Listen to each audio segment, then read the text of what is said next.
cette commémoration est une lumière salvatrice.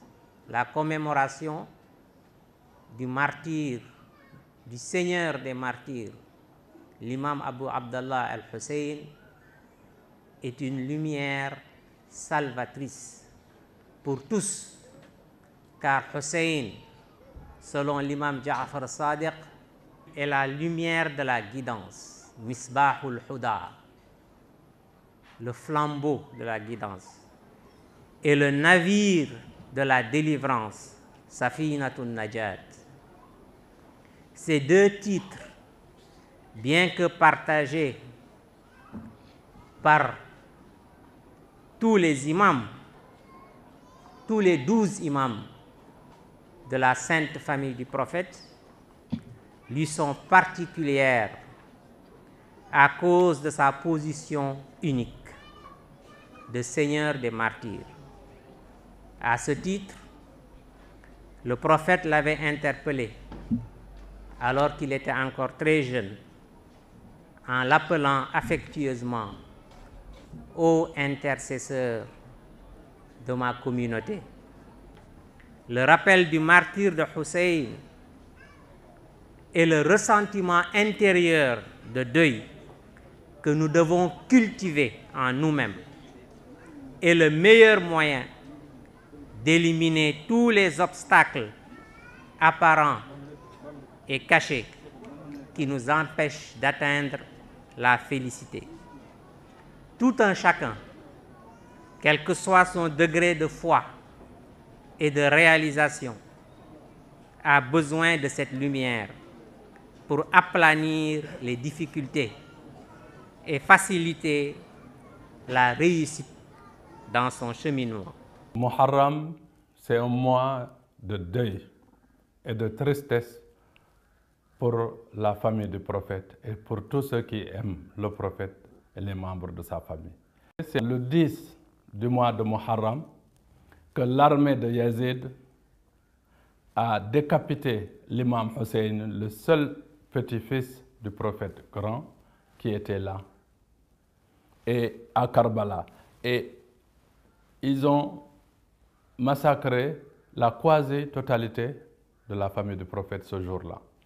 Et donc, Yazid, quand on lui a ramené la tête de l'imam Hussein sur un plateau et qu'il a vu la tête, il s'est prosterné et de joie. Et quand il s'est levé, il a dit « C'est dommage que mes grands-pères de Badr et de Uhud n'ont pas vu comment je leur ai vengé. » Et il a décidé de décréter ce jour-là comme un jour de fête, parce que c'est le jour de la victoire des Omeyyades sur les Hachimites, c'est-à-dire la famille du prophète. Maintenant, comme c'est Yazid qui était le calife à l'époque, et c'est lui qui a envoyé ses armées partout, et en particulier en Afrique, à travers l'Égypte, la Tunisie et jusqu'au Maroc, et c'est eux qui nous ont amené l'islam que nous pratiquons aujourd'hui. Donc, aujourd'hui, au Sénégal ou partout, le jour de Ashura, c'est un jour de fête, une grande fête. Mais dès que vous posez la question à quelqu'un, pourquoi vous fêtez ce jour, ils vous disent que c'est le jour de l'an. Mais le jour de l'an ne peut pas être le 10e jour du mois. Ensuite, le mois de Muharram n'est même pas le premier mois de l'année musulmane, parce que le premier mois, c'est le Rabi al-Awwal, ce n'est pas Muharram. Sinon, ils vont vous dire non, c'est ce jour-là que Moussa a une victoire sur Pharaon, où il y a eu tel et tel des événements heureux. Mais nous tous, nous savons que même si vous avez s'il y a un événement heureux chaque année, mais si un jour il arrive qu'on a un deuil, qu'il y a un massacre dans la famille, ce jour-là, s'il revient, le deuil va prendre toujours le dessus sur la joie. Donc pour nous, le jour de Ashura ne peut pas être considéré comme un jour de fête. Au contraire, c'est un jour de deuil et de tristesse pour le prophète, les membres de sa famille et tous les partisans du prophète et tous ceux qui aiment le prophète.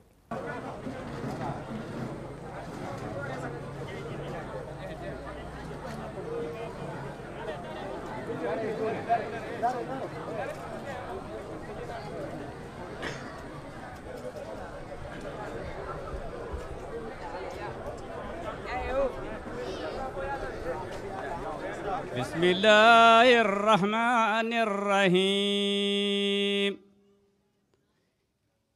أما يتساءلون عن النبأ العظيم الذي هم فيه مختلفون كلا سيعلمون ثم كلا سيعلمون ألم نجعل الأرض مهادا والجبال أوتادا وخلقناكم أزواجا وجعلنا نومكم سباتا وجعلنا الليل لباسا وجعلنا النهار مآسا وبنينا فوقكم سبعا سدادا وجعلنا سراجا وهاجا وجعلنا سراجا وهاجا هذا السلام عليكم ورحمة الله صدق الله العظيم. L'islam, c'est une religion de développement, c'est une religion de paix, c'est une religion d'amour, c'est une religion de partage. Mais pour qu'on puisse avoir cet islam de développement, de paix, d'amour et de partage, il faut qu'on ait les enseignements originels de notre prophète. Parce que la vérité est que aujourd'hui, nous avons plusieurs groupes de l'islam. Chacun dit qu'il est dans la vérité et l'autre est dans l'erreur. Mais si on se retourne vers le Coran, on comprend clairement que Dieu nous a donné la direction. Il nous a dit, ô vous les croyants, obéissez à Dieu, obéissez à son prophète et après obéissez aux détenteurs du pouvoir. Aujourd'hui, toute la question est là. Tous les musulmans sont d'accord d'obéir à Dieu et à son prophète, mais tous les musulmans n'obéissent pas aux détenteurs du pouvoir parce qu'ils n'ont pas la même vision ni la même compréhension de ceux qui sont les détenteurs du pouvoir. Le prophète a dit, je suis la cité de la connaissance, Ali en est la porte. Ensuite, le prophète nous a dit, a répété plusieurs fois, celui dont je suis le maître, après moi, Ali est son maître. Donc, quand vous étudiez le Coran très bien et les hadiths du prophète, vous comprenez que les détenteurs du pouvoir, c'était les Ahlul Bayt, c'est-à-dire la famille du prophète. Ceux qui étaient dans la maison quand l'ange Gabriel amenait la révélation. À chaque fois que l'ange amenait un verset, ces gens-là mémorisaient le verset, savaient à quel moment le verset est descendu, si c'est le jour ou la nuit, pourquoi et dans quel contexte. Et c'est ces gens-là, après la mort du prophète, qui devaient interpréter et expliquer l'islam au reste du monde. Malheureusement, la chose la plus chère que le prophète a laissée après sa mort, c'était Fatima Zahra, Imam Ali, Al-Hassan, Al-Hussein. Allahumma salli ala Muhammad wa ali Muhammad. Et tous ces quatre-là ont été tués. Aujourd'hui, le monde musulman doit forcément se poser la question et de savoir pourquoi on a tué ces gens-là. Qui les a tués? Et ceux qui ont tué, quel rôle ils ont joué dans l'islam que nous pratiquons aujourd'hui? Et dès qu'on a la réponse à ces questions-là, on retrouve l'islam vrai, originel et authentique. Wassalamu alaikum wa rahmatullahi wa barakatuh.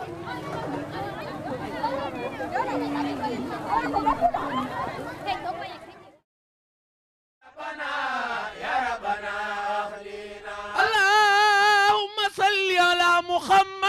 faali mu xëy dogal mbiram ku bañ mu rey xanaa lekkoon waalul beyti ñëpp a jeex na lépp taxul Yezid war waaye xam ne Ousseynou moom bu saxee dina soxe fi ta lii wóor na lee tax Yezid xiir gaayam ya ñëpp bind na no junni sa leetari de Ousseynou gantu na nu naa ko boo dikkul yaay weddi Quraana ëllëg samaam taxaw doo man lu dul tooñ na te kon yaay waral kéeféer si ñun lii ñaaw na ñëwal li lif no fekk gaaya war na Ousseynou xol wa fees mu naan yaa rabbana waaw waaw Ousseynou xol wa fees mu naan yaa rabbana rabbana yaay ki dogal sa mbir si ñun dem jóg. Je souhaiterais que cette radio soit une radio qui va contribuer au développement de ce pays, que ce soit une radio qui va contribuer pour sensibiliser les populations sur des problèmes de santé, la protection de l'environnement, etc. Mais je souhaiterais surtout que de cette radio ne sorte pas un seul mot qui va déranger une confrérie ou une communauté ou une autre religion. L'essentiel, ce que nous souhaitons, c'est que cette radio puisse contribuer au développement du pays. Voilà. Donc nous voulons une radio, comme j'ai l'habitude de dire, de paix, de tolérance, d'amour et de partage. C'est ça que nous voulons. À travers cette radio, qui est une radio culturelle, qui œuvre dans le social, l'environnement, la santé, l'éducation et le développement. Et tout ceci constitue des éléments qui sont vitaux pour le développement de notre pays. Et l'accompagnement de Chérif à l'action du gouvernement par ses actions est vraiment salué par les plus grandes autorités. Les actions comme ça sont à magnifier, à renforcer, à encourager, parce que ce qui le motive, c'est l'islam. Ce qui le motive, c'est l'éducation. Ce qui le motive, c'est la formation.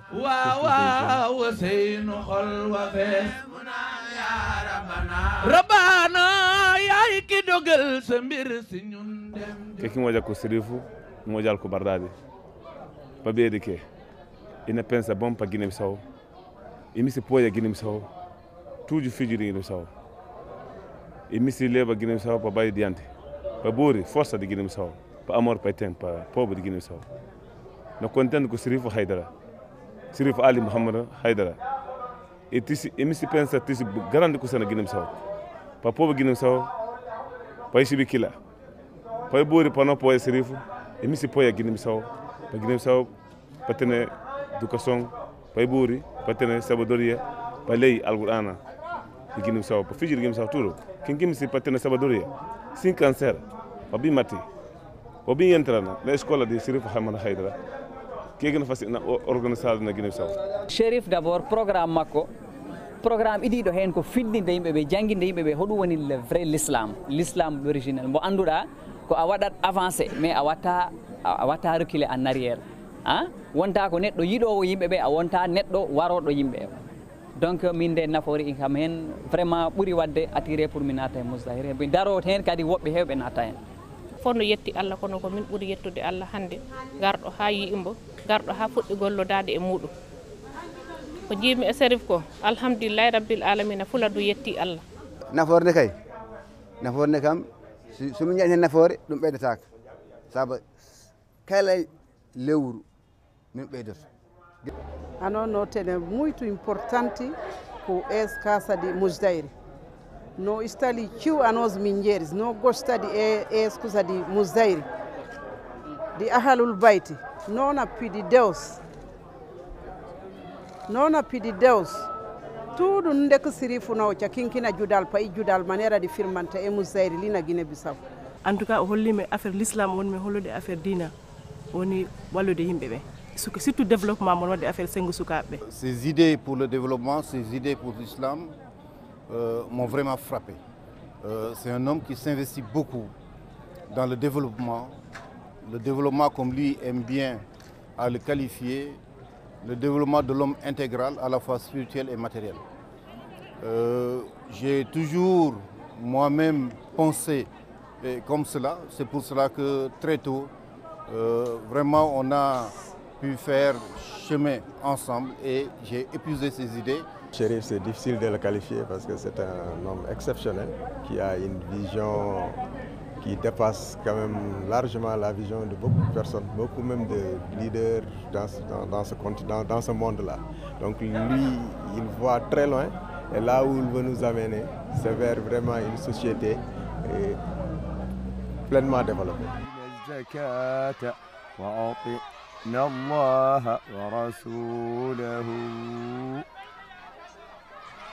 إنما يريد الله ليذهب عنكم الرجس أهل البيت